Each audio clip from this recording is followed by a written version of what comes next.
another Tales from the Crypt episode starring an icon who passed away too soon. Lately I've been talking about the brutal, gut-wrenching episodes, ones that are visceral, disturbing, and dark.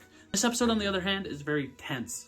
Even though it is kind of goofy and cartoonish and that jump off the page vibe from Tales from the Crypt that we really adore, this one sets a tone. This one is heart racing and this one is powerful. That's right, today we are talking about For Crying Out Loud. What up, y'all? Welcome back to Phantom of the Indie Review. I'm your host. Oh, it's just my reflection. Dill. We are on the journey of 4,000 subscribers by whenever the fuck we get there, so please help me get there. It would mean the most to me. I'm just trying my best to pop off in the horror community, and I know y'all think of me like an unk. They call me Unk Dread. Oh, Unk Dread, that's kind of fire. So if you love the really terrifying stuff from the early 2000s that you were watching at nighttime when your mom's like, go to bed. And if you just like chilling with the boy, come hang out with me and give me a shubby. I'm only 5'1".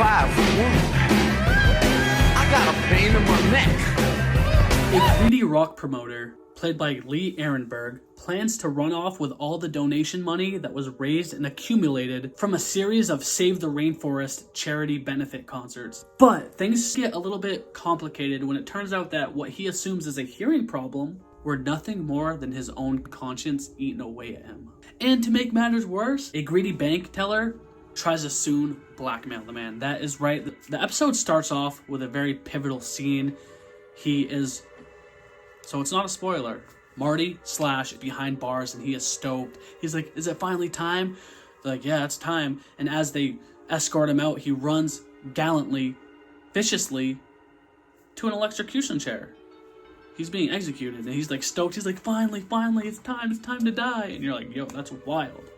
Cut back a few years, and he's at the doctor and he's at like an ear specialist. He's getting his shit checked out. And the doctor's like, well, there doesn't seem to be anything in your ear. He's like, do you not hear that? And he's like, what does it sound like? Does it sound like a humming or like a whistle? He's like, no, it sounds like Kenny from South Park type shit. He's like, dude, this sounds like there's a muffled voice in my head. And the doctor's like, well, here's a Q-tip, here's some medication. He's like, you work in the music industry, bro. You do concerts. Your shit's blown out from all the speakers, dude. Like, be lucky you're not getting like auditory hallucinations, bro, because like being in the music industry, I know from firsthand that shit permeates your ears, dude. It hurts. And he's like, this is all I get for a $200 visit. He's like, dude, just wear earplugs. You'll be good. So later that night, he is at a Save the Rainforest benefit concert with our main man, Iggy Pop. Is that his name? Is it Iggy Pop or is it Alice Cooper? They're jamming out and they're like, yo, thank you so much for Marty Slash being here, dude. If it wasn't for him, we wouldn't be able to save the rainforest. And everyone's cheering and he comes up on stage and he's like, they bring out one of those big, like, goofy, cartoony checks. He's like, because of you people, because of the crowd, we finally got $1 million to save the rainforest. And you're like, what a humble stand-up gentleman. What a nice guy. This dude comes out with a fucking giant, like, thing that they have on Survivor with the fire on it. And he's all, like, Amazon rainforest tribaled out. And he's like, this dude thanks you the most, and we will get the money to the rainforest. And as he goes up to his room, one of those overlooking rooms that oversees the concert, man wasn't actually trying to save the rainforest at all. He was actually trying to rob that bitch blind. That's right. And he's about to get away with it too when he goes up to the safe, and all of a sudden that muffling sound he hears breaks through and is like, Marty, come on, man, what are you doing? And then he's like, there's someone in the closet, and it turns out that his conscience is eating away at him, and the conscience is voiced by Sam Kinison, the late great. Sam Kinison in the 90s was an up-and-coming, phenomenal stand-up comedian that really transcended the scene. But on April 10th, 1992, Kinison was driving his Pontiac Turbo Trans Am when it was struck head-on in Needles, California by a pickup truck driven by a juvenile named Troy Pearson. Prior to the crash, Pearson had been drunk on alcohol. So, you know, that shit's fucked up. The pickup truck crossed the center line of the roadway while trying to pass another vehicle and moved into Kinison's lane. After the crash, Kinison appeared stable with only minor visible facial wounds, and he got out of his car and he just sat down. But he would soon die from internal injuries. His head had smashed the windshield because he was not wearing a seatbelt, and he was only 38 years old. Kinison's last words were reportedly stated to no one in particular, and he said, "Why now?" Then after he paused and asked, "But why?" and after another pause said, okay, okay, okay. A friend who was with him at the time later recalled whatever voice was talking to him gave him the right answer, and he just relaxed with it. Yeah, apparently he was coming back from like a sold out show too. So it's just tragic. But yeah, Sam Kinison voices the conscience in this episode.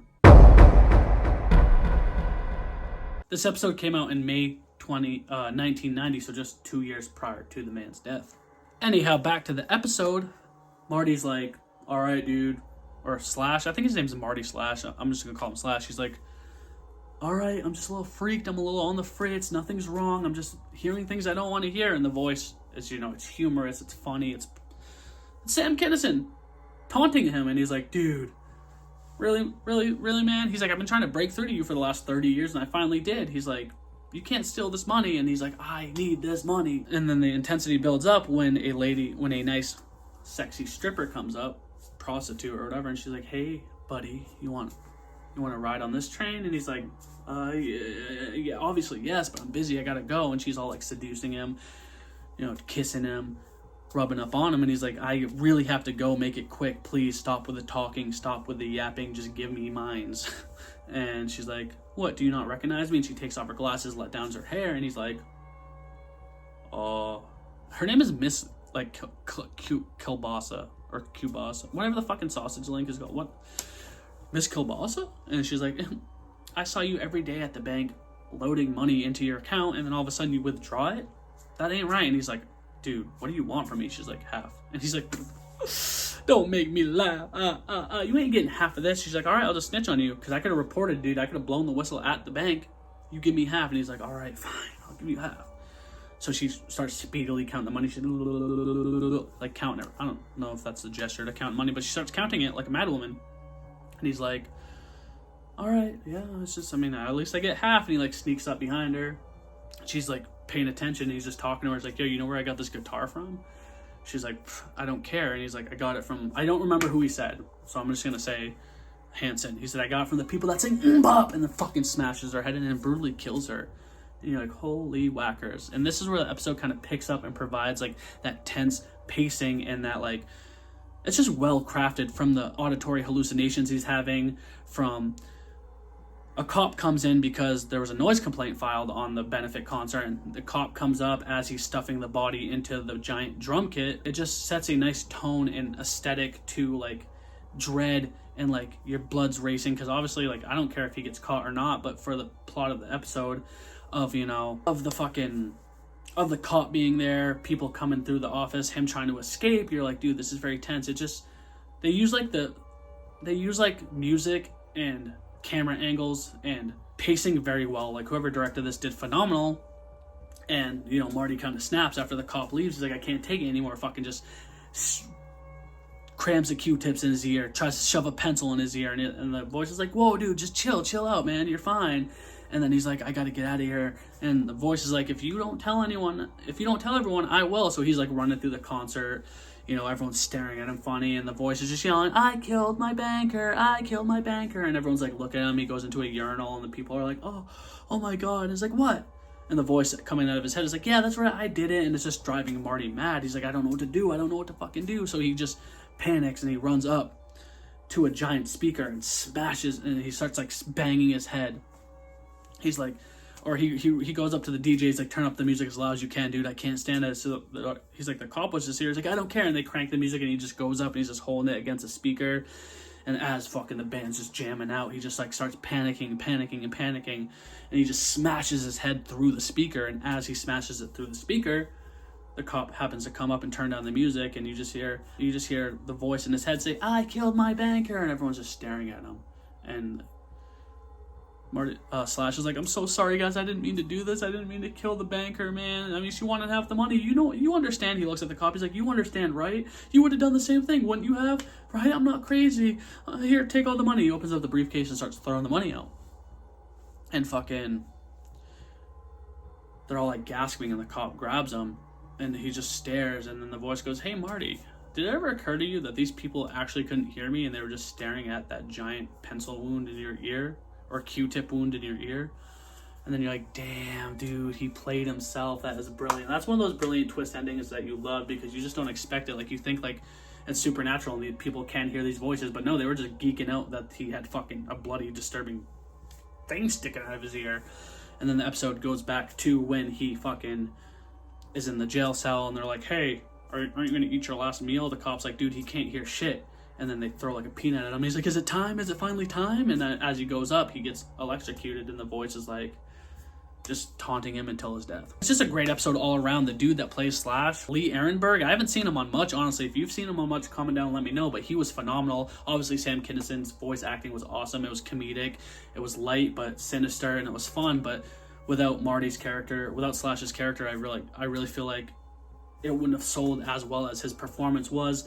Katie Seagal was great in there as the banker. You know, it's pretty much a mind game between his conscience and himself, and Kinison and this dude really carry the episode heavily. And it's kind of cool because that's not one set, because there's our parts where they're at the doctor's, but for the most part of the episode they are upstairs inside that room counting, so it's kind of like a one set thing, and it just goes by so like smoothly, and it's very fun.